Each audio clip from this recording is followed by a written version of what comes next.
Hello, good evening, and welcome to the Wolves Report. I'm Ryan Lester, and thank you for joining us for episode 127.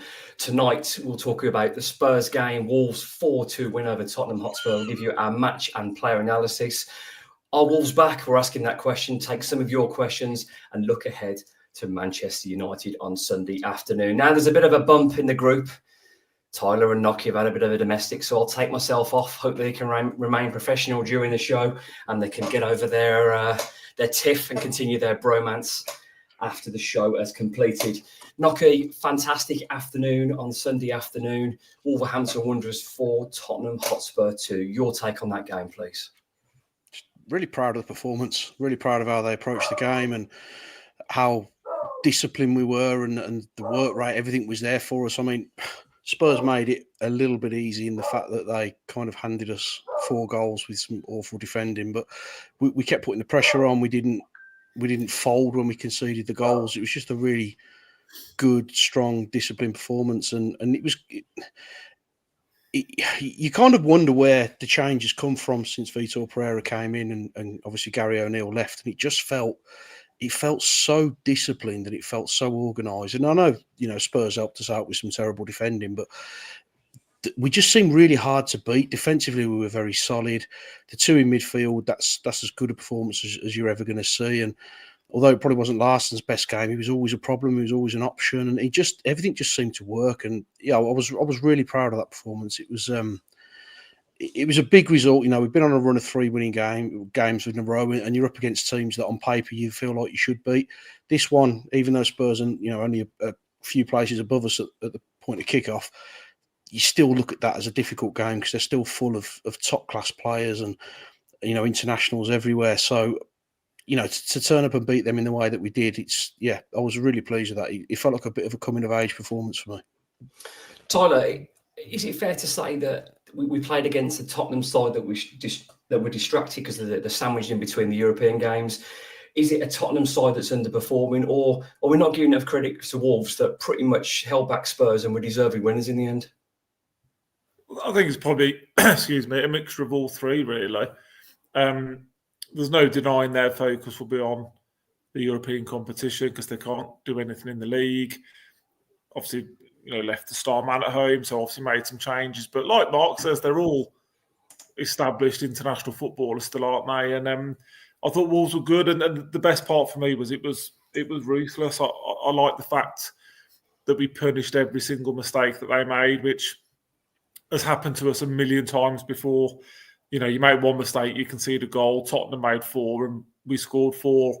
And if we were clever in our own play, we probably could have had another, 2 or 3 quite easily. So I think it's a mixture of all of it, Ryan. I think Spurs weren't at it, but we've got quite a good record against them, haven't we? We always tend to pick up results against Spurs, home and away, ultimately. So, 4 goals at home, Sunday afternoon, beating a team like that, like Mark said, it's 10 out of 10, isn't it? You can't beat that day, really. And Wolves punished all the mistakes that they were given. Nocky, I know we talked about it in the group chat and we talk about it in our predictions, and I get carried away. You kind of level things, and then Tyler has the misery sometimes, even tonight. But what I would say is, though, are we not giving the Wolves enough credit? Because, as Tyler said, there's a team full of international footballers. There's some very, very good footballers there. But we're not talking about a plucky Wolves side that dug in against Spurs. We're talking about a side that pressed them. They ran harder. They wanted it more. The Wolves just looked a better side than a side with like one of the highest sort of wage bills in the Premier League. That's not a fluke. Yeah, when you see match of the day, all they really talk about is how poor Spurs were. But that seems to happen every time we win a game at the minute. It's how poor the opposition have been. You don't win 4 in a row in this division and be unbeaten for 5 games if you're a poor team, do you? So the organisation's there, the discipline's there.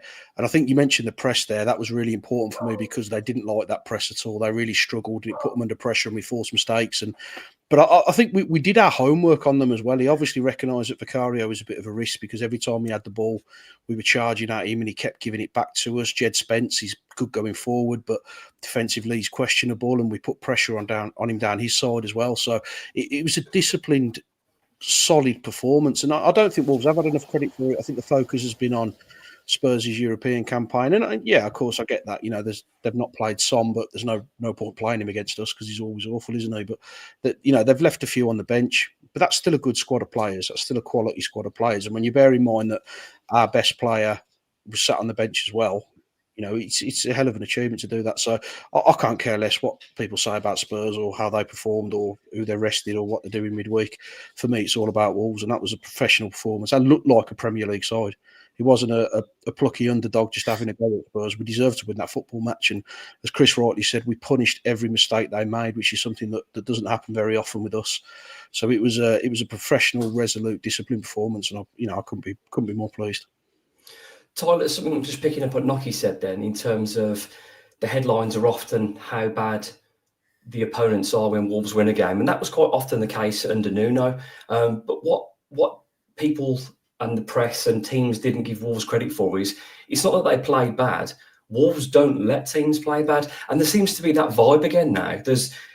Wolves don't let teams play. There's that vibe again now that Wolves, like against Nuno, when there was Dendoncker, Moutinho, Neves in that midfield with the two up front with Jimenez and Jota, Wolves weren't just lethal going forward, but they were just hard to play against. They were organised and strong and very physical, and it just feels we've got that vibe back again. Wolves now just look really, really unpleasant to play against. Yeah, I think to answer the first question, I'm not giving Wolves credit. I think I've seen Wolves play better and not win games, I suppose, is the point I was trying to make. And I think we'll probably do that again in the future. It went for us yesterday, didn't it, with the chances and the goals, and it dropped for us. I think the team, it's a team now that you look through it and it's solid. I mean, the team picks itself now. The Kuna debate will go on, but you're not going to change a team that's won 3-4 in a row. Big lads as well, aren't they? Totti, Agbadou, Manetzi, Strand Larson. Big players in the team. Andre Gomez as your spine. You can see Tottenham, to your point, didn't really fancy it, did they? They didn't want to play against us. Maddison was just bullied off the ball, and every time he got close to a Wolves player, he dived. He didn't want to know. And that physical presence is back, isn't it? And I think we've missed that a bit. And I'm sure we'll come on to Manetzi because I'm with a few of the Wolves fans. I'm not quite sure, what he is or what he brings yet. But one thing he gives you is a press. He gives you pace. He gives you strength. He causes chaos, basically. And I know we're in the Premier League and you probably need a bit more than that. But I like the look of the side, the makeup of it. Like you said, it's a good, strong physical side that teams aren't really going to fancy playing against, really.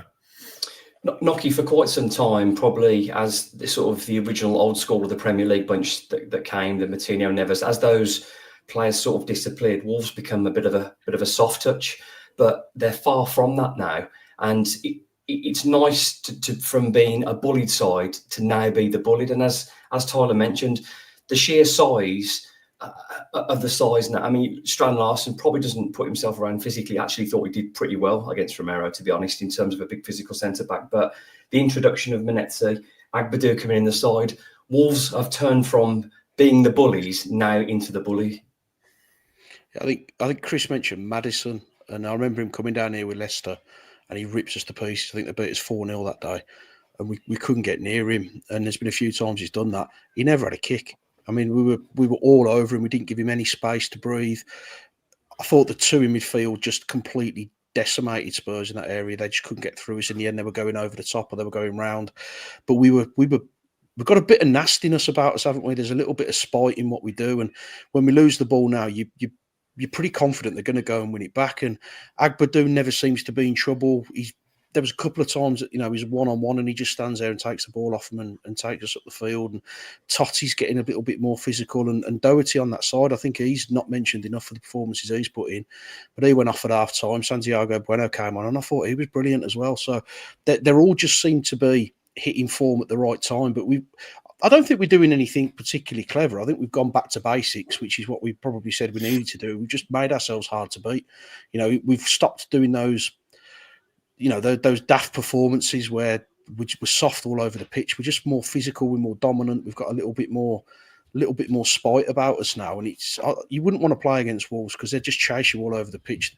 The press is at the right time and it's in the right areas. It's just must be an absolute nightmare because we've got legs everywhere at the minute. And it's, you know, we put them under real pressure, especially for the first sort of 10, 15 minutes. We put them under real pressure and they couldn't cope with it. They were really struggling with our aggression, our movement, our power. They did come back into it because they're a good side, but we were just very, very organised. And it was, you know, it's hard to play against Wolves now. Tyler, it looks like from, I don't know, we criticised Gary O'Neill and he probably should have left a lot sooner than he did. But the message was tweaked every week. The shape was a little bit tweaked here and there. As Nocky said, things have gone back to basics. But the main thing for me, everything's been done with a purpose. There's no passes for a gesture or a challenge. Wolves have got a pattern of play and an identity now. When they get the ball at the back, you know what's going to happen. It moves left to right. If Agbadou's got an opportunity to switch it, he will. You know Totti will take his space. Slowly but surely, you can recognise these Wolves performances now as a Vitor Pereira side. Yeah, you know, you can't keep harping on about the Nuno days, but the organisation is, for me, up there with how it was with him. The players know exactly their role. They know when to press. They know when not to. We're more than comfortable at times letting the opponents have the ball. Tottenham had it a lot in the first half, didn't they, without ever threatening, and that's fine. We weren't worried about that they can have 65, 70% of the ball. That's okay. You can't... O'Neill now, so we don't want to talk about him either, but he's just making himself out to look a bit of a wally, isn't he? Because Vita's just come in and he's just gone back to basics, like you said. And we just look a different team. I mean, Andre's incredible at the moment, but apparently he couldn't figure out O'Neill's tactics. I mean, who's right and who's wrong there, we'll never know. But it's a simple way of playing. It's high press. It's in your face. It's we're going to win the ball back. We're going to punish you.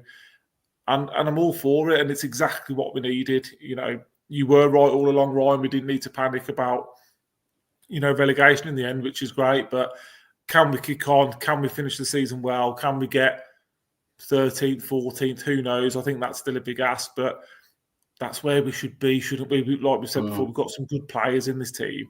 You know, some very good players. So hopefully it's the start of something a bit bigger. Yeah, hopefully it's the start of something bigger. It's just nice, guys, to be watching my football team. And even if the football isn't always pretty, yeah, there's a shape, there's a plan. There's 11 players out there that are putting everything on the line. And that togetherness and that discipline and everyone being on the same page, it's night and day from how it was 4 or 5 months ago. So very much now looking up, who knows? But let's enjoy the rest of the season. Let's finish on a high. Take us a bit of momentum into next season. You are listening and watching episode 127 of the Wolves Report with Chris Tyler, Mike Knock, and myself, Ryan Lester. Quick comment from Bobby Smith. He says, Nocky looks younger tonight. Has he been to a health spa? What is Bobby? If Wolves win, Nocky takes 5 years off his age. So if this carries on, by the end of the season, it should be about 40. So we'll be up and running. But thank you for your comment and being part of the show. Tyler, let's start off with the goals. Obviously, 4 of them for Wolves. The opening goal, keeper's gone a bit nuts. I don't know if he's trying to save his own blushes. I don't really understand what he was appealing against. But Aït-Nouri seems to have digged it into the ground. It's caught the keeper flat-footed. But right place, right time, 1-0 Wolves. It's not the cleanest, but it's a wing-back scoring a goal, which we haven't seen much of. Yeah, and is it our quickest Premier League goal? I think I saw somewhere. I think so, yeah. It's just nice to start a game like that, isn't it? And, you know, we tend not to come out of the blocks very quickly, do we? So, great to get the early goal. I think Mark's right. They pinpointed the keeper. Manetzi was straight on him, corner under his crossbar, deal with that one, son. And he couldn't deal with it all afternoon, could he? And, yeah, Aït-Nouri, you know, his numbers have been great this season, haven't they, goals and assist-wise? He'll probably strike the ball cleaner in other games and it'll whistle wider over the bar. So that point where it just sort of dropped for us yesterday and it worked and the bounces came off in the right place and hit it into the ground and bounced in. Not sure what the check was for. They were probably desperate to try and rule the goal out, weren't they? But common sense prevailed in the end. And yeah, just nice to have such a quick start. Yeah, I think the keeper was complaining because obviously it's a physical game, and Manetzi did collide with the keeper during the challenge, but you're allowed to jump for the ball. So he was complaining about the initial challenge. If you're 6'4" and you're allowed to catch the ball, expect centre-backs to jump with you because it's a physical game. So I just think it was a moment of desperation. Not long after that knocky, it was 2-0. Again, the man that really confuses me, but it's working. He's involved with the goals. An Ait-Nouri ball into the box, it's deflected. Manetzi sort of flicked it to the corner, and for whatever reason, it caused absolute carnage. The keeper's come out, he's flapped it. It's hit Jed Spence, who's managed to shin roll, chest, groin it into there, and it's 2-0 Wolves. Yeah, it's one of the most bizarre goals you see, and it does kind of sum up Manetzi. I don't know what he does, but whatever he does is really effective because we're winning games in there, and he just seems to cause chaos wherever he is. I've no idea what the keeper's doing. I don't even know why he's trying to punch it. There's no one around him. Just step forward 2 yards and collect the ball, and to smash it into your own left back like that's just a calamity, isn't it? But he dropped a Rick just before that as well, hadn't he? There'd been a back pass that he shot back into play. Pressed, and he went to Semedo. Yeah, and it could have been 2-0 there. So I think maybe that's on his mind, and he's got a little bit of the wobbles in. So he's just had an absolute mare, hasn't he? But from our perspective, it's nice to have one of them land in the back of the net, to see a mistake from opposition that's just goes in for us, because how many times you see that and it bounces wide or it bounces back into the keeper's hand or something daft like that. So really pleased at 2-0, and it gives us a massive foothold in the game, isn't it? Absolutely. As Tyler said, it's nice for Wolves to be capitalising on opponents' mistakes, but what's even nicer is that these aren't just mistakes standing still. These are mistakes from the press, from a physical presence, like setting traps and being organised and being clever. So credit to Wolves. They've forced Spurs into mistakes and we've capitalised. Tyler, disappointing goal for Wolves to concede with Nelson Semedo. I think he's a little bit unlucky because it's hit the player and gone in. I don't think he knows anything about it at all. But you would expect a little bit better from Nelson in that situation.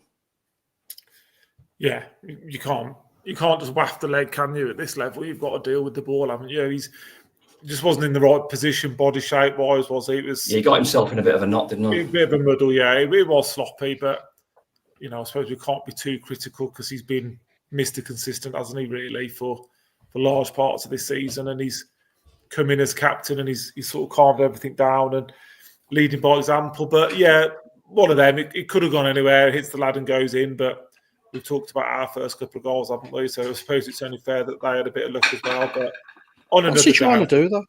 What's he actually trying to do? It's such a bizarre body shape. I think he's changed his mind. Like in football, when you make up your mind, you stick to it. You decide. And I think halfway through, he's changed his mind of what he's doing, and he's changed his shape, and he's done neither a thing. He somehow managed to nutmeg it himself, and it's hit Tell and just gone in, because I don't think Tell knows anything about that. But as Tyler said, Nelson's been fantastic this season. And what I did like, I think there was comments made about a new contract maybe being discussed. Like, I think he mention maybe someone meeting in the middle of the bridge somewhere, something like that. That was mentioned. So I still think it's most allegate. It could be on and off. I would. If there's one player whose contract's expiring that we keep, it's got to be Nelson Semedo, surely, because he's been an absolute rock. Granted, Rodrigo Lima there as well, but I think he's been excellent, and particularly excellent under Vitor. But we'll come on to the players afterwards. Went 3-1 at Nocky. Really, really joyful to see Ait-Nouri sort of chasing a bit of a lost cause, and he's capitalised on a mistake. Romero, I know he's got a rick in him, but you're not expecting the Spurs centre-back international footballer. He just literally passed it half a yard away. Ait-Nouri's pushed it in, took it off him. He's used real strength. I thought he was going to shoot. He didn't. He looked up and he's put it on an absolute plate for Strand Larsen. Yeah, I really like this goal because he was just determined. He was just dogged. He just kept going, and it was just after they got back in the game as well. And, you're a little bit nervous at that point because they've got a bit of quality in their side. So to kick back as quickly as we did was massive. But he just keeps going, doesn't he? I've no idea what Romero's doing. I don't know how he's got himself in that position. But as soon as it's loose, it'd be very easy for Ait-Nouri to get that wrong. But his first touch takes him inside. His body's in front of the defender then. And he, like you say, I thought he was going to hit it as well. But it's just a perfect ball across the face of goal. So really well-worked goal at a really important time. Yeah, it was important, but again, it went back to 3-2, Tyler. this one's it's again it's a bit of a scramble. Unusually, for the last sort of month or so, Spurs have won the first header, and that's sort of created a bit of chaos. It's come back on the ball, and Richarlison, I feel like he always scores past Wolves, has managed to scramble it home. Bad defending, good goal. I don't know. But it just feels like a bit of a mess. An unusual goal for Wolves to concede on recent basis, because Wolves have won that first header the majority of the time recently. Yeah, he certainly prided himself, is that a word, on that defensive setup, because start of the season we were talking about we were just a shambles, weren't we, trying to defend anything that came our way. And yeah, it's the first one, you sort of look at it and you think, oh crikey, let's just hope that's a one-off. But I'm with you guys, the main thing is we conceded, but then we hit back straight away. You know, that's the main thing. And again, it could have got nervy. There wasn't too long in the game left, was there? Ultimately, when it got to 3-2, and you think, oh, here we go, we're going to lose a game when we should have won it. But it was sloppy, but best to get those goals out of the way when you score 3 or 4, isn't it, ultimately? Yeah, bit of a scrappy goal, unusual, but like I said, there was a few strange goals in the game. I'll start on you for the last goal, Tyler. Obviously, the return of Cunha. There's no doubt in that goal's ability, because he's an incredible footballer, and the difference he made when he came on. Again, this is a goal where Wolves set a trap. He's dispossessed the midfielder.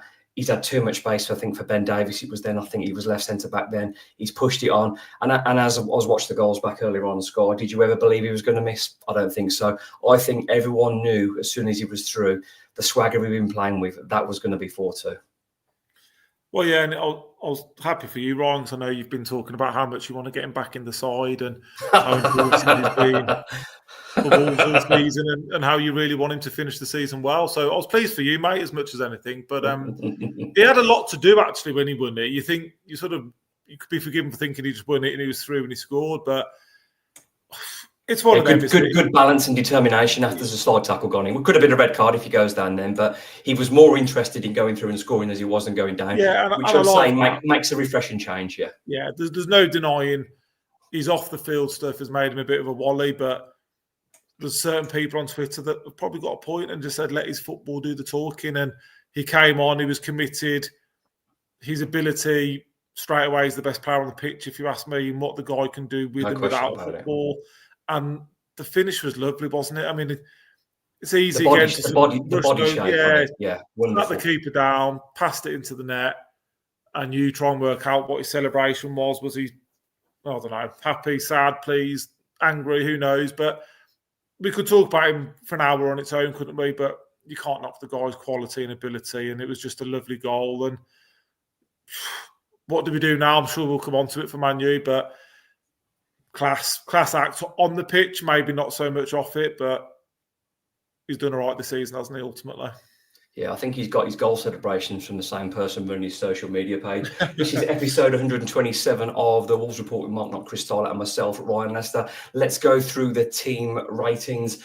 Noki, Jose Sarr, great save against Basuma early on in the first half.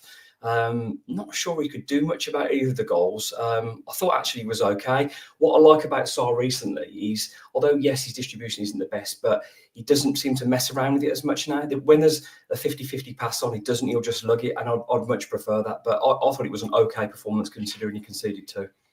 Yeah, I think he's another one that we've gone back to basics with. If you can't play with the football, don't play with the football, just lump it upfield wherever you need to. But I actually thought his distribution was quite good. There was a couple of times he managed to hit us in the wide areas and get us moving again. There was a couple of decent balls from him. There's also a couple that went out of play as well, but I think you have to kind of accept that with him, that his kicking's not... He's probably the thing that's going to stop him from being a top goalkeeper is his kicking. But he made a really good save from Bissouma. First goal, he's got no chance, has he? It's straight across him. He ain't going to save that. And the second, we've lost 3 headers in our own penalty area. So, again, you can't really blame him for that. Other than that, I thought we kept him very well protected. I don't think he had a lot to do. The 3 lads ahead of him were excellent, and the screen in front of them was very solid. So they didn't really trouble us. So good performance, really. Did everything he needed to do. And you can't blame him for the goal. So you can't ask for a lot more than that. Cool, good stuff. Somerset says 7. I think that's probably about right. Yeah, I wouldn't argue with that. Moving on to the 3 centre-backs, Tyler. Matt Doherty back in. Emmanuel Agbadou and Toti Gomez. it's a mix of characters, isn't it, crikey? But one thing you have to say is that Agbadou, the only thing that will stop him going to the real top, I think he finds it too easy sometimes. It's like he's playing a computer game and he's just sort of switches off and then he turns on, then he switches. He's come into this league and he's cantering along. I mean, Solanke, £65 million, did not get a look in, did he? And the guy's just quicker, stronger, faster than you ultimately as the centre forward. That guy can go as far as he wants in the game, if you ask me. Doherty and Santi, like Mark said, both solid. Can't knock what Doherty's done since he come in. And Totti, my thoughts on him, but I thought he was very good at one of his better games for Wolves. I think he made a good interception first half. He played the ball for Ait-Nouri for Strand Larsen's goal, admittedly, a bit of luck on it. But as a three and as a unit, they're just working, aren't they? They've got a nice balance of everything. And you want your players to be good, but you back two or three, you want them to be a unit, don't you? And a team. And they really are at the moment. They get each other's game perfectly and it's working. Yeah, I know we've talked about all these players, but Totti seems to throw in one stinker in every 4 or 5, but he was almost faultless yesterday. I thought he was fantastic. Doherty, I think he'd been struggling with the knock, so they just took him off at half time. But again, I can't get past this bit without having a special mention about Agbadou. With people talking about the comparisons of centre-backs in the past, I don't recall. I saw one to Billy Wright earlier. That was a funny one. It's a bit of a stretch here. Let's win a couple of FA Cups in the league, and then we'll have that conversation. But I don't think I've seen a centre back come into Wolves in the Premier League and just do it straight away like this. He has just settled straight in. He's quick. I mean, he's hitting crossfield balls with both feet. I don't even know what foot it is anymore. He's on his left and on his right. He's been pinging some passes, and he just looks very, very good. But I mean, look what he's done. Like you said, Solanke didn't get a kick. The half that Ollie Watkins had didn't get a kick. We're talking about players in and around the England squad that Agbadou is just eating up, and keep that guy fit and improve the team next season, then who knows. But for me, he's just, if Semedo's not here next season, that guy's got to be wearing the captain's armband. I think he was captain. I think Stade Rennes came from. I just think he has to be captain next season. He just seems. Ryan, do you remember Noki's comments on him after the first half at Bristol City away? Noki, I can't remember. Noki, can you remind us? No, I'd have sent him back. I thought he was the worst centre half I'd ever seen him like. Genuinely, he looked like he was playing without feet for most of that first half. It was absolutely awful. But I think Tyler's made a point actually about it being too easy for him, because I'm sure, and I don't know if I imagine this because no one else seems to have picked up on it, but there was a moment, I think it was in the first half, where Johnson was almost through, and Agbadou did almost a bit of a chicken run. He did the run. He's the most bizarre run I've ever seen. I don't know what was happening. People were around looking at each other and laughing and going, "What's just happened?" I think it's Rudiger at Chelsea. He does that sometimes for Real Madrid, and he's done it at Chelsea. And I don't know what he was trying to do, but he just this sort of. Johnson almost stopped and looked at him and said, "What are you doing?" And suddenly, bang, he's just smashed him, took the ball off and brought him off the pitch. The whole ground was silent for about 10 seconds after he did that. I've never seen anything like that in a football match. It was the most bizarre thing I've ever seen. But Tyler's right. He does find it a little bit too easy. And sometimes he does switch off, because there was one moment where he clicked one up. Yeah, there was one moment he clicked one in, and I think it hit. Yeah. Was it Solanke? It was Richarlison. And if Richarlison had only just come on, if it had been a little bit fresher, we could have got punished for that. But it's what he does. I think it's so easy for him. I think you're absolutely right. It's so easy, and he just suddenly switches off. But he's just quality, isn't he? I mean, I can't remember seeing a centre half like him with all the attributes and those crossfield passes, and they're not just lofty lumps for him. He zips them. They're arrows, they're precision strikes. He's a bit of a phenomenal, isn't he? Yeah, fantastic footballer. And we often criticise Wolves for their transfer business, but with Emmanuel Agbadou, Wolves have absolutely hit the jackpot. I think 18 million pounds. What a player. And hopefully this form continues for a long, long time. Fantastic addition. He's a big part of why Wolves are where they are now and clear of the relegation zone. Yeah, one of the men of the match. Tyler, moving on to the centre midfield. Again, we're going to run out of things to say about these guys, but that pairing now, they're in harmony. They're like two high-level bodyguards, aren't they? They're just not letting you No. past, get anywhere near, you get done, and they can play a bit as well. What a wonderful pair of footballers. Yeah, I'm a bit with you. I tweeted after the game, I've got no words on them two, because I think whatever you say won't do them justice. And if it's not Andre man of the match, it's Gomez. And if it's not Gomez, it's Andre, with Agbadou probably just behind him. That's what we've said. And I think I said a few weeks ago, didn't I? I don't know if it was on the text or on here, that Agbadou, Gomez and Andre, they're the only three that I really worry about, and that I want to see those three, our spine, that's our base, our team for next season, because they're just incredible. The amount of ground they cover and the ability that I thought João Gomez yesterday was unreal, actually unreal. I've not seen many performances like that where he's doing everything, the dirty work, the flicks, the pass, the trick. He had everything, and then his mate Andre next to him is just 5% behind him. Like I said, I genuinely, it's not very good for a podcast, but I haven't really got any words for them because of how good they've been. And who knows, like I said, who knows where we'd have been if they'd have been together all season and O'Neill, the donut, could have got a tune out of them both. But let's enjoy them while we've got them. Obviously, Gomez's new contract, Andre's just joined. I think they'll both be there next season. And like you say, you just build your team around Agbadou and them two, and we shouldn't be anywhere near the trouble we've been in this season. No, not with that quality. I mean, I'm going to probably give them both. I'm going to probably give them both 8.5, 9s out of 10s. I just thought they were so good. For me, 9. I thought it was that good. They were just so good. But it's nice, isn't it, to be talking. Well, who's you talking about? Oh, who's the best player? Agbadou, brilliant. João Gomez, brilliant. Andre, brilliant. A real sort of little triangle in defence there with Agbadou and those two in front. Absolutely fantastic.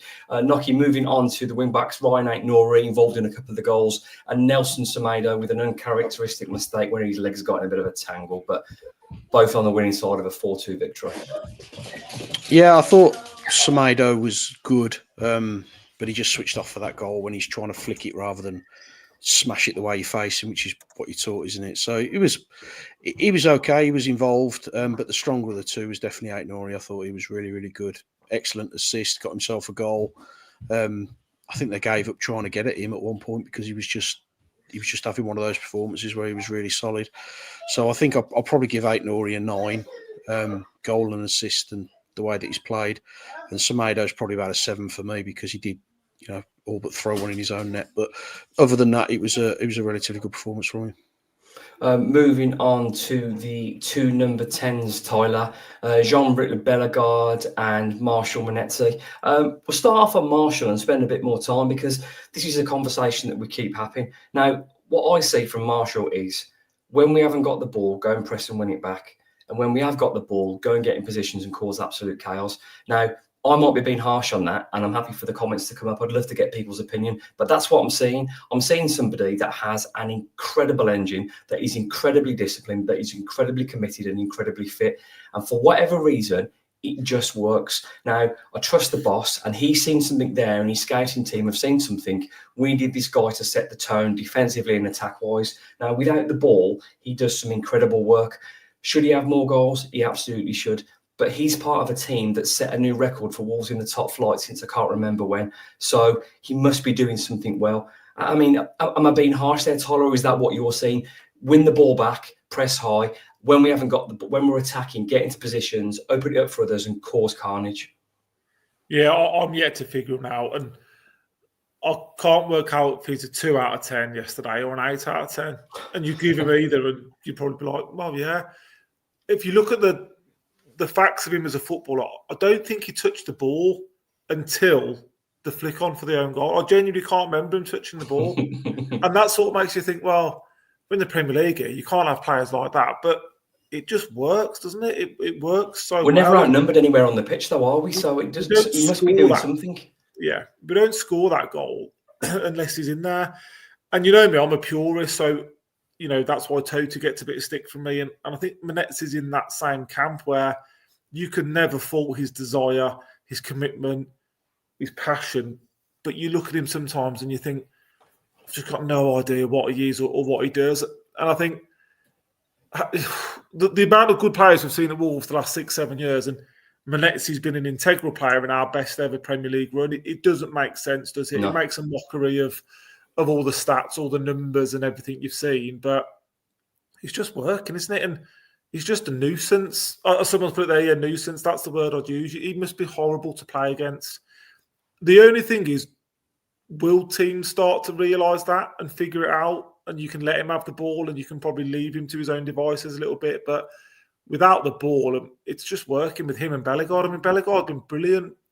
You don't see him naturally as that 10, but it's just working. For some reason, it's working, and we'll enjoy it while we can. But 2 or an 8, mate, I don't mind what you give him. But we'll give him 2 times 8. We'll give him a 16. Why not? For whatever reason, Nocky, with Marshall Manetzi, it's just working. It is organised chaos. One of the most committed, fittest footballers I've ever seen. Is he talented? No. He like probably Totti, does all his best work off the ball, and I just don't understand. But Nocky, it's working. But if you saw his stats before he came, and you saw the way that he plays the game, this is exactly the player he is. He barely touches the ball, he barely shoots, he barely affects anything.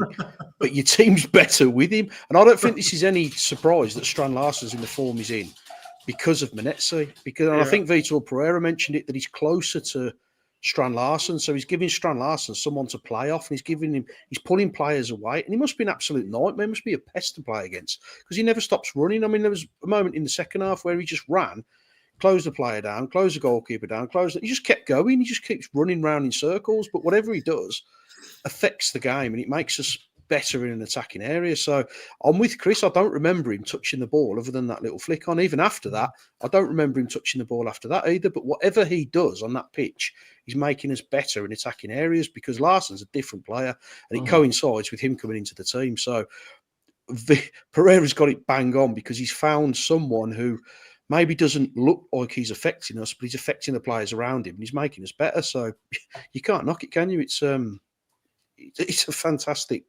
It's a fantastic signing for what we've paid for him and the impact. Someone will make a documentary on this. It just doesn't make any sense. Go on, Tyler. Would you be happy if them 2 are starting as our number 10s first game next season? No, I don't think so. But it's the best we've ever looked at, and that's what I mean. It doesn't make. I sound really ungrateful with that because. If we carry on this run of form, then you'd have to say, well, they deserve it. And you can't really argue. But I don't know how sustainable it is. But for whatever reason, Wolves are just an absolute pain in the arse to play against. With the ball, without the ball, Manetzi's either pressing you or he's causing carnage. He's involved in another goal. He's been involved in so many goals from his presence. It's ridiculous. It doesn't make sense. But Vitor has just shown he's forgotten more about football than us 3 now combined, and absolutely long may it continue. Jonas, let me just say, Jonas says you can't get Agbadou out of your head, Ryan. You are absolutely right. I cannot stop thinking about him. He is brilliant. But thank you, Jonah. But if you look at the players we've got in that midfield area now, they all play like that. You've got Andre, you've got Gomez, you've got Manetzi, you've got Bellegarde. They're all over the place. They never stop running. They don't give you a minute on the ball. So would Manetzi work if we had a different kind of midfield or we had different players around him? It works because we've got ratters and we've got grafters and we've got engines in that area, and it just seems to work at the minute. So to answer Chris's question, I'd rather not have him starting as a number 8 or a number 10 next season. I'm relatively sure he will be because he's played 90 minutes every time he's been on the pitch. So he's Pereira's man. And I sort of tweeted about Gomez going off instead of Manetzi, and I'm not saying it was the wrong substitution, but just leave him out of the way. I know that sounds brutal. I don't want him at the moment. You want him doing what he's good at, and that's setting the tone for the team. The substitute. Yeah, if you're taking Gomez off, you bring Boubacar on. You don't bring Hwang on because the game wasn't won at that point. But obviously, it worked out fine in the end. But would you trust him in the midfield too? I'm not sure at the moment. I'm not sure. I think in the Premier League, regardless of your engine, you've got to be able to play a bit. And Gomez and Andre are both very comfortable on the football. They're neat and tidy. They've got a decent range. They can protect it. I'm not sure he's got that in the midfield. But you know what? We've won 4 on the bounce. Let's praise him. He's not played in midfield. Quick shout out to Scott here. Just found you guys Thanks to the X algorithm. Great space, guys. Diehard Wolves fan over in America. Scott, thank you for joining us. Always great to have a new listener. And Up the Wolves, thank you for joining us. Tyler, Jean-Luc Bellegarde, probably not his best game, but he wasn't bad. Kept going, got injured. Interesting that it was Sarabia that came on, so he didn't really have a huge influence on the game, but he was okay. Yeah, I think they both were. If you talk about them quickly, they were both okay, weren't they? But the difference in Bellegarde, again, now to what it was under O'Neill, and he's made us all look a bit daft, hasn't he? Because we weren't the only Wolves fans that couldn't really figure out what we were saying. What's a Bellegarde? Where does he play? What does he do? I think we've realised what his strengths are now, and Pereira's getting the best out of him. And Sarabia, neat, tidy, efficient, but that's probably as good as it got, wasn't it, yesterday? But, you can't be an 8 or 9 every week and look at the squad now. Bellegarde goes off and we've got adequate replacements on the bench, and that's a nice position to be in as well. Absolutely. Last but not least, Nocky, moving on to Jørgen Strand Larsen. What I would say about Jørgen Strand Larsen, he was facing, for me, one of the most aggressive housery centre-backs in the Premier League. And I thought he gave him a proper game physically. I thought he gave Romero a proper game. And I'm not saying he won everything, but that's the kind of centre-back for me that has probably been a bit too aggressive or bullied him. But not only getting his goal, which was good, but he also... when his headers and he got involved a bit more. So did we see a bit more from him yesterday physically, what we should have been seeing from the off? That was the most physical I've seen him. And he was, even when he's not winning headers, he was getting stuck in, he was dropping a shoulder and he was making it a little bit more difficult for him, which is something that we've been screaming for since he signed, really. It's probably the weaker part of his game. He was up against some big lads, but he got himself a goal. He should have had another goal as well. He just kind of, when he's lying on the floor, he sort of flicks it with his other foot, I think, which just moves it away. But he could have had a couple of goals. He got himself a goal. He was a pain. He was always there. I thought it was a good performance. I think by his own admission, it's probably not his best performance, but he still got himself a goal, and he could have had a brace. I think it was a decent display all in all.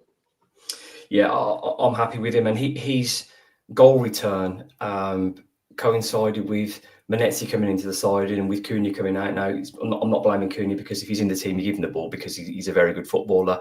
But it's great to see him turning over goal after goal, different types of goals, right position, right time. I mean, it's a lovely ball from Aït-Nouri, and you can't really miss, but it's right place, right time. That's his job. So he's on an incredible run of form, and long may it continue. A bit of news for Nocky on here. Nocky, a burglar just walked in your house, mate. Well, wait until the kids deal with him and the dog. There tonight. There's just kids popping up everywhere. I've got 2 kids, both with chicken pox, who have gone feral because they've been in the house for so long. So, oh my God, it's pure survival mode at the minute. They say, in terms of any media, don't work with children or animals. Tyler's got 2 kids. I've got 2 kids. Nocky's got 2 kids, and we've all got dogs, and we do this live. More for us, so it is going to be like a triple Waltons episode, because goodness knows what's going to happen. One other message for Tyler, as a message from earlier on the show. Tyler, can you please creosote your trellis? So yeah, we're getting real on the Wolves Report, talking about burglars and your painting efficiency in the garden. Next section on the podcast is the big question, boys. Are we back? Are Wolverhampton Wanderers back? Now, granted, we're sitting lowly in the Premier. We're sitting lowly in the Premier League, but under Vitor Pereira, Tyler, it has been absolutely incredible. If the season started when he was there, Wolves would now be in a European position. How sustainable is this? Just before that, I think we've got a new follower, Ryan. There's a Jacob that's put a tweet on the comments, so you might want to pop that one on there. But I mean, you can't fault the guy, can you? I mean, you know me, I'm sort of glass half empty type. But hi Jacob. You brought them up well, Nocky anyway, but very respectful. But I'm trying to talk here and I've gone. First or second, is it? Last 5 games, I think, in the league. I think we're doing better than Liverpool in the last 5. We were sat in the car at Leicester away, weren't we, Nocky, thinking, oh, crikey, who's this relatively unknown that we've got, and can he save our season? And crikey, if we sat here now with, 6 games to go, then we're in cruise mode, aren't we? And the turnaround's been phenomenal. to answer your question, are we back? It depends where we're back to. I mean, we've been 10th, 11th, flirting around the bottom half of the table for a while, haven't we? Are we back in that top 7, 8 conversation? I think it's too early to say, and I think the summer window will have a big part in that. I think if we can get back into bed with Mendes and look at that 15 to 20 million pound player bracket, like your Agbadoos, your Gomez's, your Andres, your Strand Larsens, we can keep doing smart business, keep the manager, who knows? But I'm looking at Bournemouth, Fulham, Crystal Palace, and we're better than, in my opinion, we're better football teams than those guys. So I'd like to think next season, top 10, if we can keep everything together and we can do right, isn't unachievable. Yeah, Nocky, unfortunately, we've all talked about it. It's 3 guys in our 40s who are absolutely obsessed with our football club. It can make or break your weekend or your week or whatever it does. But we're all smiling about Wolverhampton Wanderers again. And they say it's not particularly pretty or overflowing, although there are some nice moves. But we've got a team that's playing for us again. They're in harmony. The midfield, the manager, everyone just gets it. And it seems to be, we're back on the same page. And as someone mentioned earlier on, I think Paul mentioned, it feels a little bit like the Nuno feel. And I'm not saying we're going to sort of replicate those days. I'd love it if we could. But it just feels like we're heading in the right direction. And this could be a massive summer for all the right reasons. I think it's fun again. It feels fun again. We've been starved of enjoying the game, haven't we? I mean, I went with my dad I couldn't go on my leg, she had chicken pox. I went with my dad and he was saying that he was actually excited about going to the game. And it was the first time probably all season he's actually wanted to go to a match. It was becoming a little bit of a slog, wasn't it? We went because it was a habit.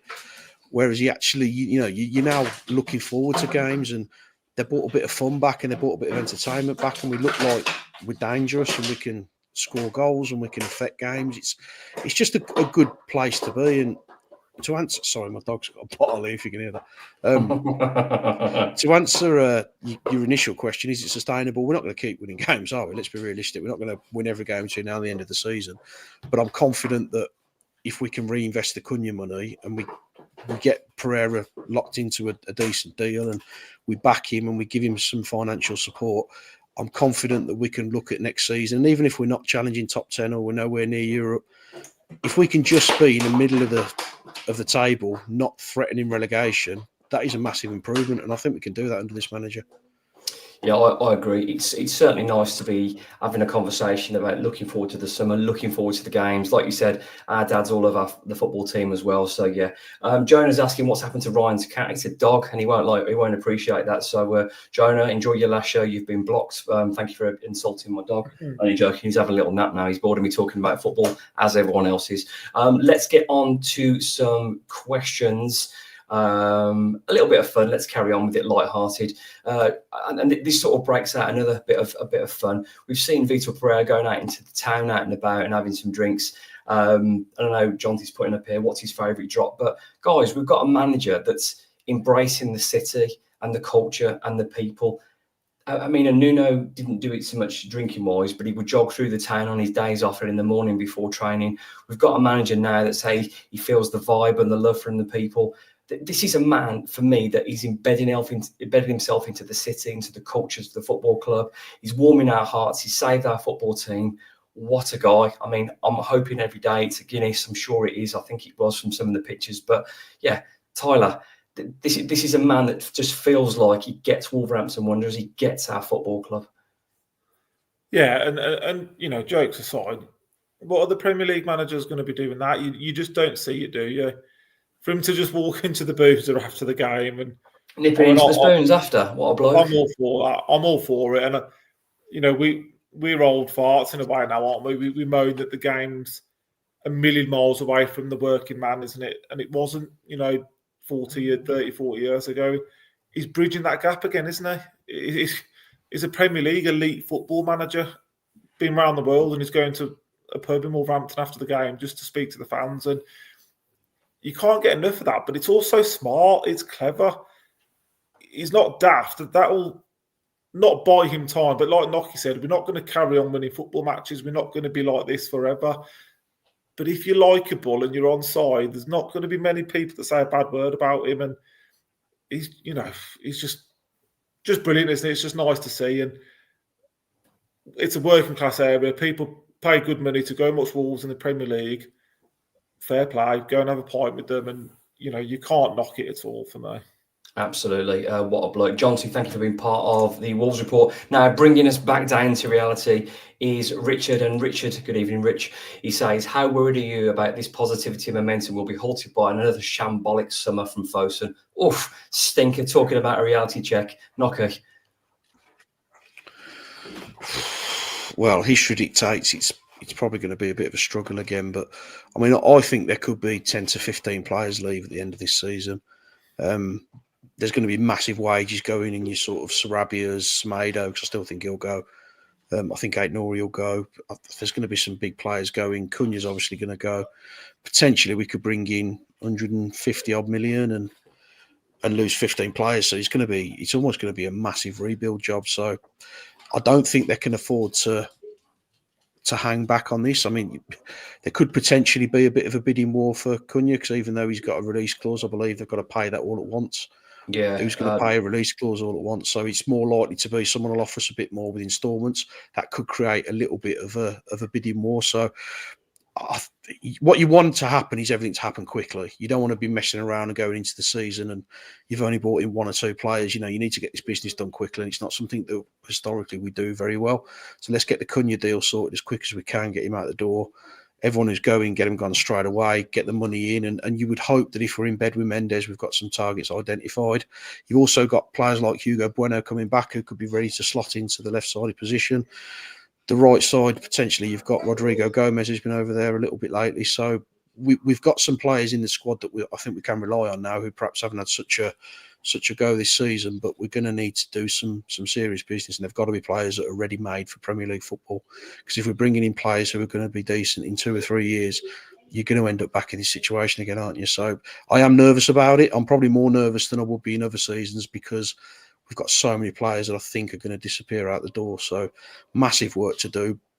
But Pereira's going to be huge in this, because I think he's a very strong personality, very strong character. Gary O'Neill was a little bit of a yes man. I don't want to disrespect the guy, but I think he was happy to accept whatever they threw at him. Whereas Pereira, I think, will be a little bit more vocal in what we need and how quickly we need to do it. So let's work quickly. Let's get the signings in as fast as we can and get the players moved out as quickly as we can. And I hope and I think there's a big opportunity for Wolves to kick on next season. Hopefully so. Richard, thank you for creating debate on this latest episode of the Wolves Report. Jay asks, surprise summer departure. I'm going to go with Sarr or Totti. I don't see Totti, Jay, leaving in a million years. I think he'll be starting next season. The lottery. Yeah, I think he'll be starting. Tyler will be absolutely delighted. As delighted as I was to get Cunha back in the team. Jose Sarr, on the other hand, Sam Johnson's going in the summer. I don't think there's any surprise that's not a secret. I think he's going. He wants first team football. He's 31, 32. Needs to get his career up and running. He wasn't an upgrade on Jose Sarr, and Wolves are going to need more competition. Are Wolves going to be happy to sign a number 2, or they're going to want someone that could potentially take Sarr's place? Might sound harsh on Sarr, but I think Wolves will want a keeper that is probably a little bit more efficient with his feet. But let's see, Jay. But to answer your question, surprise departure. I mean, if you're classing Sarr as a surprise, then maybe so, because there was a few noises about Saudi. But if you're classing him as a surprise, I would say Jose Sarr. Then I think you might have got that right. Let's fly through a few more of these questions. A little bit of debate from another Richard. Tyler, where do Andre and Joe rate as a midfield pair? Now, just to open this up a little bit, there's a debate a few weeks ago regarding Neves and Moutinho and these guys. Now, I think it's unfair and unrealistic to look at that comparison, because we're talking about two guys that had consecutive sevenths. They had an FA Cup semi-final, European quarter-final, two of the most naturally gifted footballers I've ever seen play for Wolves. Joe Moutinho in those first few seasons was incredible. Neves matured and probably sort of peaked him at the end just before he departed. But I'm not going to compare them, because I think they're playing in different teams. Although it's the same system, it's the same system on paper. Wolves weren't really a pressing side as much under Nuno, where now I think these guys, you need that bit more legs up and down there. But as a pair, yeah, fantastic. Tyler? They are fantastic, but this is the first time we've been out of the bottom four all season. Mm. So let's calm down a little bit. If they were the best midfielders in the league, which I've seen, I've seen this weekend, we've got the best centre midfielders, the best left back in the league, the best centre half in the league, and one of the best strikers in the league. Win a lot next year, mate. Absolute lot. And we've just for the first time got out of 17th. So I think we need to be a bit cautious in how we sometimes rate our players. But you heard me talking about them 20 minutes ago and how I'm lost for words. They've got the ability for me to play for anybody in this league. I genuinely think that. You could see them two lining up at Man City, Liverpool, Arsenal for me, no problem in that midfield. The one thing they don't do enough of, which we've talked about, is goals and assists. They don't get the offensive numbers. That's always going to be a question mark on them, in my opinion, if you want to get right to the top. Andre less so, because I think his job is so clear in what he does that he just sits there, he breaks it up and he wins it.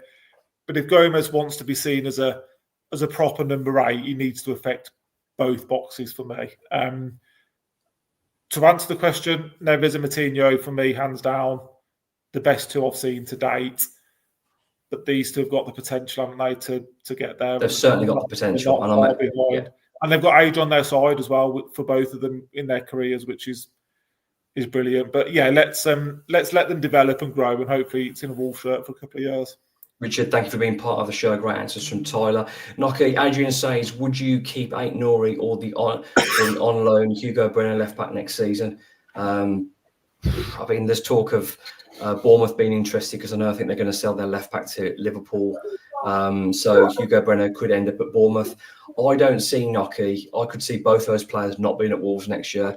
And because if Hugo Bueno has been a regular playing in the Dutch league and he's been playing high-level European football, I don't think his value is going to get any better than it is now. Now, I think he's a decent footballer and he can certainly cross a wonderful, wonderful ball. Is he going to be a Wolves first teamer? I'm not sure he is. I think Wolves cash in and potentially cash in on both. Yeah, if you're asking who I'd keep out of the two, I'd absolutely keep Ait-Nouri because I think his performance yesterday shows you what he's capable of, and I still think he's growing.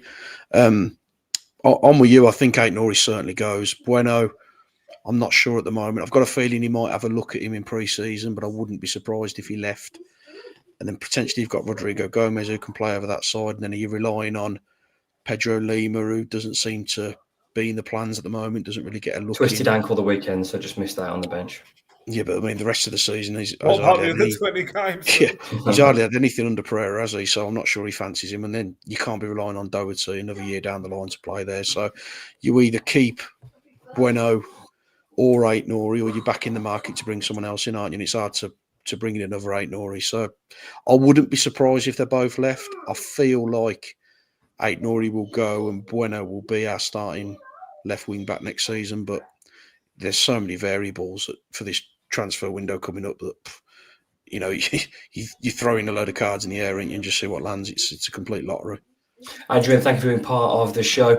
As always, I ask for the questions on Twitter. I'll get as many as we can. I had about another 7 or 8. I always put lots up, but we just fly through the show. We've needed an hour. It's nearly Nocky's bedtime, and you know what happens if he goes past his bedtime. So on Sunday afternoon, Wolverhampton Wanderers go to Old Trafford and play Man United. Beat Man United, and they'll be on level points with them, and that is just something that we just couldn't believe would be possible. But it's a very winnable game, as I'm sure they'll look at us and think it's a winnable game as well. Man United look vulnerable. I believe they've got the second leg of their European game on Thursday night, so they could be high or low. Hopefully they've had some extra time as well on top of that. But Steve Lees, he's dropped in this week's stinker. Tyler, assuming the starting 11 are all fit again, does Cunha come back in for United? Oh dear. I don't think you can you? I don't think you can. But what a player to be able to bring on. I'd be going same 11, especially there at Old Trafford. I know they're not Man U of old and they're nowhere near it, but go there with Bellegarde, with Manetzi, play the game that you've been talking about all night, the press, the front foot football, and then, you know, who knows? If Bellegarde isn't fit though, for me, Cunha comes straight back in. And you go there and you look to win the game because I think he's that good. And he'll probably play out this game because he'll be putting himself in the shop window for a move to Man United. So it's win-win. But yeah, I probably said a few weeks ago, let him rot, don't play him, but I trust Pereira now ultimately to make the right decision. He's earned that trust, and I'll go with whatever he thinks. But I wouldn't change it if the 11 are fit. If Bellegarde isn't, Kuna comes in for me. Yeah, tricky one. Nocky, I think I'm absolutely with Tyler. The only way that he comes back in for me is if Bellegarde isn't fit. Now, I've not seen what is wrong with Bellegarde or what happened, but it's got to be reasonably bad if you're taken off immediately and then you're down the tunnel. So you would imagine it might not be something that can be fixed within 7 days. So is it harsh on Sarabia, or is Cunha just too good to leave out? He seems to like Sarabia, though, doesn't he? I mean, Sarabia came on before Cunha yesterday. Was making a point, mate, more than anything else. Well, yeah, but why wouldn't he make the same point again at Old Trafford? I'm with you. I think Cunha's... I've got no issue with Cunha wanting to leave Wolves. Let's be completely honest. Everyone at that Sarabia club... does. Sarabia they all want to leave, don't they? I mean, Gomez and Andre, you can't tell me they're planning to spend the rest of their career at Wolves. But there's ways to do it. You do it privately. You do what Neves did and what Jota did and what Neto did. You do it behind closed doors. You make it very clear what you want to do. When you start firing that stuff in the public, whether it's been misconstrued or what, you're still putting yourself in a position to put that information out there. So regardless of what he's like outside of Wolves, inside, he's one of the best I've ever seen at the club. He's absolutely phenomenal. So how do you not play him if Bellegarde's not fit? Because he could be the difference between us winning and losing that game. He's that good, and every position in this division is absolutely priceless in terms of how much money you're earning. It's a couple of million a spot, isn't it? So we know the financial situation that we're in. We're not going to have money to throw at it. So if you've got an opportunity to catch them, I think it's really hard not to have your best player in that team. I don't think he'll start him if everyone's fit, because you don't want to upset what's already there and the form that we're in. But I think if he could get an opportunity to bring him back in, you'd be mad not to take it, wouldn't you?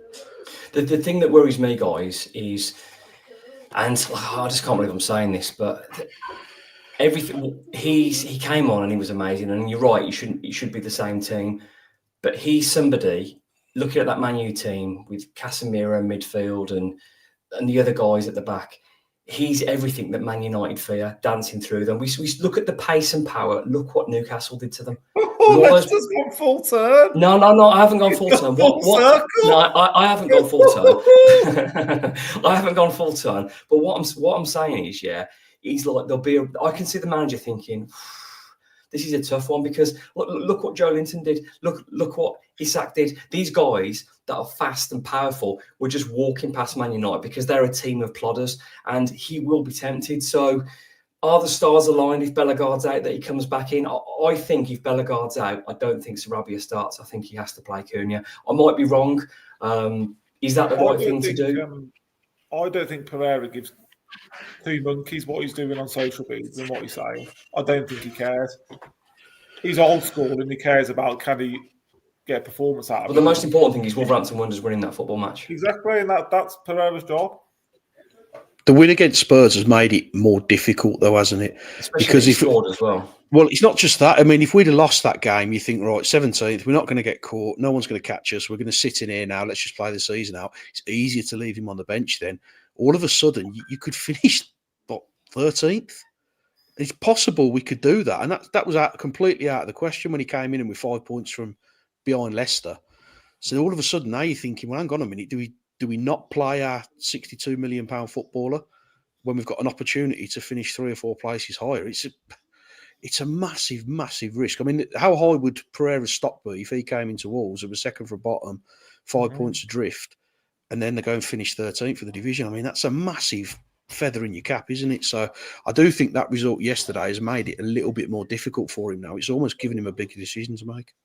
Yeah, it's a stinker. I mean, going back to what we said, I think I said this last week, the most important signing that Wolves could make this summer is extending Pereira. Now, Gary O'Neill got a 4-year contract and Wolves completed 4 passes over the last 15 games. So if he can get a contract from doing that, then now Wolves have a heart and there's entertainment and they're determined and we're together and the fans are fully on board having fun. This guy's got to get a new deal. He's absolutely got to get a new deal. Now, just going back to Man United, I haven't gone full turn, Tyler. I'm just shouting out, but it is funny. But I can see, I can see if Bellegarde's not fit, I can see him starting. But if it's the same 11, you cannot change a team that has won 4 on the bounce. Granted, those teams are in and around us. Man United are in and around us. So let's have a look at it and see if he's fit. Would you agree then, guys? If Bellegarde isn't fit, it's Cunha that starts. Yeah. Yeah, we're a fickle bunch, aren't we? I'd have hung him up by his short and curlies a couple of weeks ago, and now I want him back in the team. I mean, honestly, I didn't rot him within their 18s, and now he's starting at Old Trafford. When he stroked that 4th home, genuinely, I could have. I wonder what you were going to say then, Nocky. I thought the show's gone. But I mean, you know, I was so angry with him for the last few weeks. He rolls that home. I just wanted to go on the pitch and give him a big kiss because of what he's done. You know, we're just a fickle bunch, aren't we? You want your team predominantly to win be as good as they can possibly be. You want to finish as high as you can, and this guy's leaving. We know that, and I know we've had the chat before around. We should be looking at players who are going to be here next season. But the fact that we don't know who's going to be here next season, so if you've got a player, and it's £2 million a place, Nocky. We're talking, looking exactly. Above us, yeah. We can finish above Spurs. We can finish above United. This is a ridiculous conversation, but on current form, on the trajectory it says that it's very, very likely. And unfortunately, if you want to do that, then that's a big part. As I mentioned on a tweet, Matheus Cunha's got to play his part in that. He's a top-class player. He goes to the right club, he will be a world-class player. You can't leave him on the bench for a Menezes, a Bellegarde for too much longer, can you? Because of that level of quality. You can if we keep winning, but he's so good, he's going to get his way back in, isn't he? And we want the best for the team.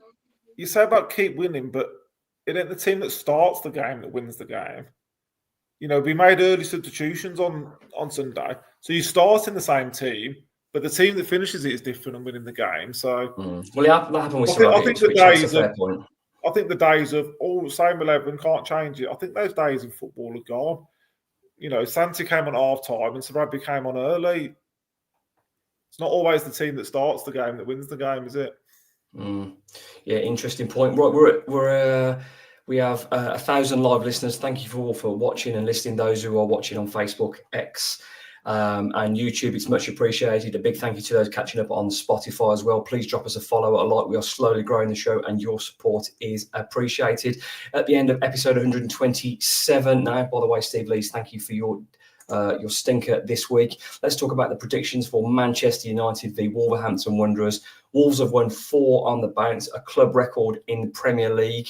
Wolves are unchanged in 4 games. Strand Larsen's absolutely on fire. But let's get our reality check. Chris Tyler, first goal scorer and score prediction, please.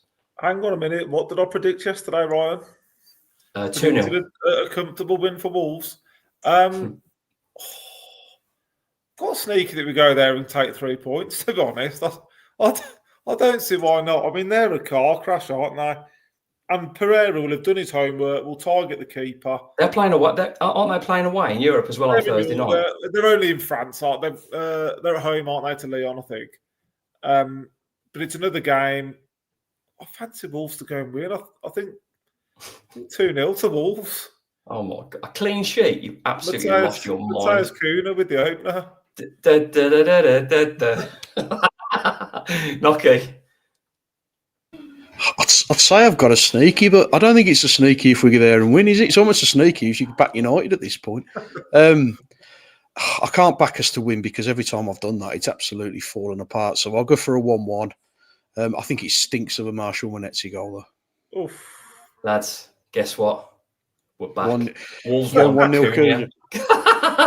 This has been episode 127 of the Wolves Report. Thank you so much to Chris Tyler, Mark Knock. I've been your host, Ryan Lester, of the Wolves.